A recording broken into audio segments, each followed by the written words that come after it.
Hello friends, welcome to my TET class. Friends, आज हम देखेंगे संस्कृत के प्रमुख रचना और उनके रचनाकार। तो यहाँ देखिए संस्कृत के प्रमुख कवि और उनकी रचनाएं, केवल कवि ही नहीं है, हमें समस्त रचनाओं को देखना है।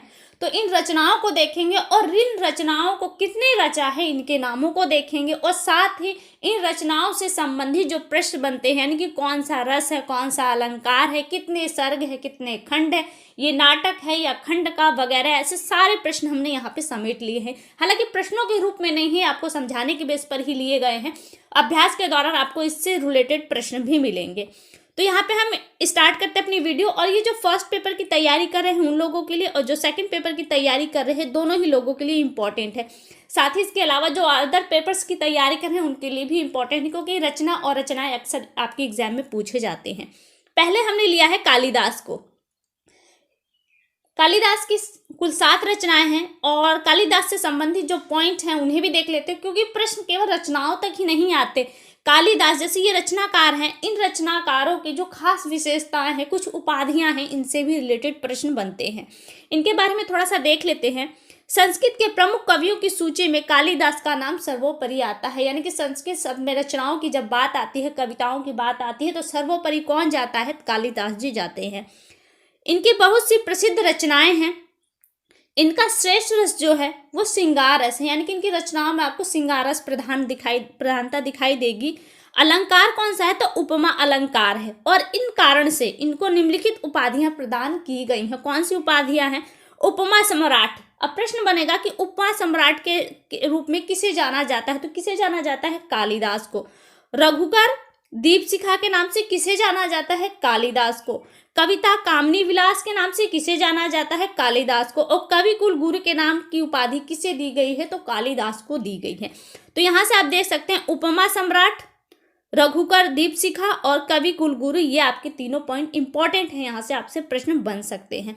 अब हम इनकी रचनाओं पे आ जाते हैं। तो इनकी कुल देखिए जो रचनाएं हैं उनमें पहले हम खंड काव्य को देख लेते हैं। कालिदास के खंड काव्य 2 हैं, एक है ऋतु संहार, दूसरा है मेघदूत। ऋतु संहार में 6 सर्ग है और इसमें ऋतुओं का वर्णन किया गया है। अगला है कि मेघदूत। मेघदूत एक गीति काव्य है।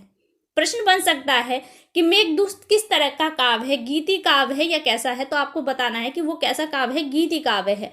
संदेश काव्य है, क्योंकि इसमें बादलों के माध्यम से, मेघों के माध्यम से संदेश भेजा जाता है।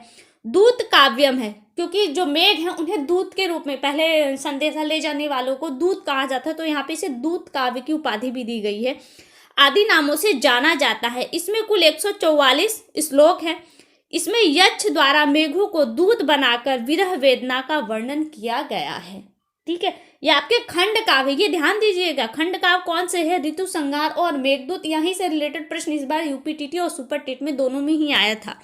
अगला देखिए, कालिदास के महाकाव्य कौन कौन से हैं? महाकाव्य 2 हैं, एक है कुमार संभवम और दूसरा है रघुवंश महाकाव्यम। कुमार संभवम के बारे में देख लेते हैं। इसमें कुल 17 सर्ग हैं।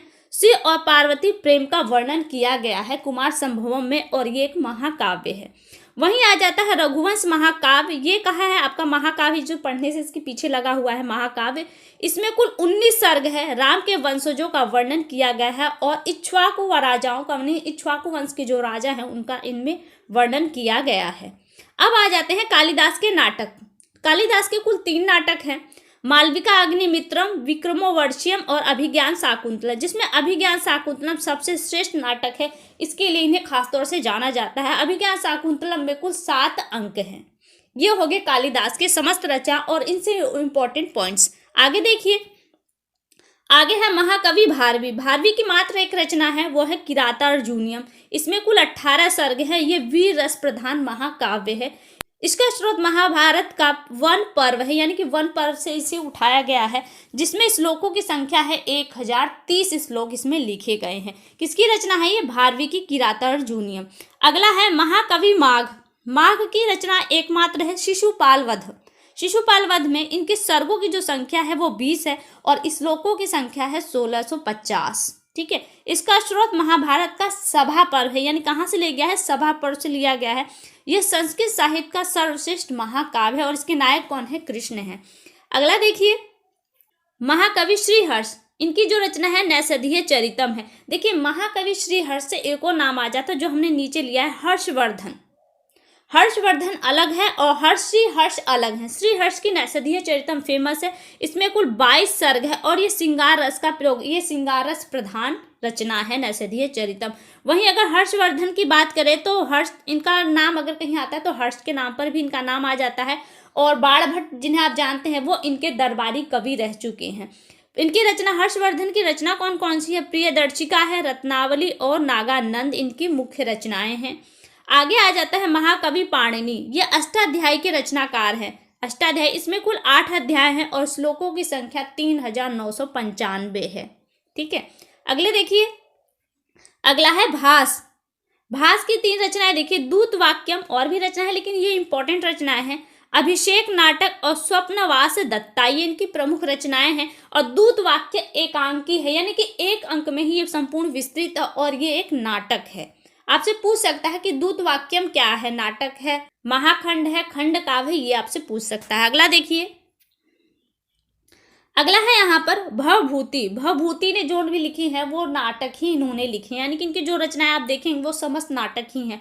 मालती माघव नाटक है आपका, महावीर चरितम नाटक है, उत्तर राम चरितम क्या है, ये नाटक है। उत्तर राम जो चरितम है ये करुण रस प्रधान रचना है। देखिए, जो इंपॉर्टेंट है केवल वहीं से पॉइंट उठाए जाते हैं, अदर पॉइंट्स नहीं उठाए जाते, इसलिए अदर पॉइंट्स को मैंने लिया भी नहीं है। अगला आ जाता है दंडी। दंडी को देखिए, दंडी की जो रचनाएं हैं वो 10 कुमार चरितम है, काव्य आदर्श है, वह अवंती सुंदरी कथा है। दंडी की ये रचनाएं प्रमुख रचनाएं हैं। आगे देखिए, बाणभट्ट आ जाते हैं। बाणभट्ट किसके दरबारी कवि रहे हैं? हर्षवर्धन के दरबारी रहे हैं। हर्ष चरितम, इन्होंने राजा हर्ष किस पे आधारित होकर इस रचना को किया था? हर्ष चरितम, मुकुट-ताडिटकम, चंडी शतक, पार्वती परिणय वह कादम्बरी इनकी प्रमुख रचनाएं हैं। आगे देखिए, आगे है भर्तृहरि। भर्तृहरि में की जो रचनाएं हैं वो नीति शतक है, श्रृंगार शतक और वैराग शतक, त्रिशतक के नाम से इन्हें जाना जाता है। भर्तृहरि की जो रचनाएं हैं, नीति शतक, श्रृंगार शतक और वैराग्य शतक। आगे देखिए, अब देखिए हमने यहाँ पे कुछ जो पॉइंट्स है एग्जाम के नजरिए से कुछ उन पॉइंट्स को भी लिया है। संस्कृत में वर्णित प्रमुख त्रय संग्रह, यानी कि 3 संग्रहों को लिया है। वो किस नाम से जाने जाते हैं हम आपको बताएं। पहला है आपका लघुत्रयी। लघुत्रयी, लघु में होता है छोटा, छोटे 3 कौन कौन से हैं वो? रघुवंश महाकाव्य, कुमार संभवम और मेघदूतम। देखिए ये क्या है, ये कालिदास की समस्त रचनाएं हैं जिसे हम कुमार, ट्रिक है ये आपकी, कुमार, कु से कुमार संभवम, म से मेघदूत और र से आपका रघुवंश महाकाव्य, ये तीनों लघुत्रयी के अंतर्गत आते हैं। और ये रचनाएं किसकी है? कालिदास की रचनाएं हैं। आगे देखिए, वृहत्त्रयी कौन कौन से हैं? जो इंपॉर्टेंट है केवल वही हैं। वृहत्त्रयी में आपका किरातार्जुनीयम, शिशुपाल वधम और नैषधीय चरितम आते हैं। ये पॉइंट आपको याद होने चाहिए। याद होने का जो ट्रिक है वो देखिए, इन तीनों नामों को आप कृष्णा के नाम से जान सकते हैं और इनकी रचनाकार कौन कौन से वो देखिए। कृष्णा से आपका होगा किरातार्जुनीयम, से हो गया शिशुपाल वधम और वहीं ना से होगा नैषधीय चरितम। अब कृष्णा की जो रचनाकार है वो भामाश्री है। भामाश्री से भा से भारवी, म से माघ और श्री से श्रीहर्ष। और इनमें सर्गों की संख्या कितनी है? किरातार्जुनीयम में 18 सर्ग हैं, शिशुपाल वधम में 20 सर्ग हैं, वहीं नैषधीय चरितम में आपके 22 कुल सर्ग हैं। यानी कि वृहत्त्रयी के जो ट्रिक हुआ वो क्या हुआ? कृष्णा, रचनाकार भामाश्री और सर्गों की संख्या 18, 20, 22। तो ये आपके इंपॉर्टेंट रचना और रचनाकार हो गए। आपको वीडियो कैसी लगी एक बार कमेंट करके हमें जरूर बताएं। अगली वीडियो में आपसे फिर मुलाकात होगी, तब तक के लिए नमस्कार।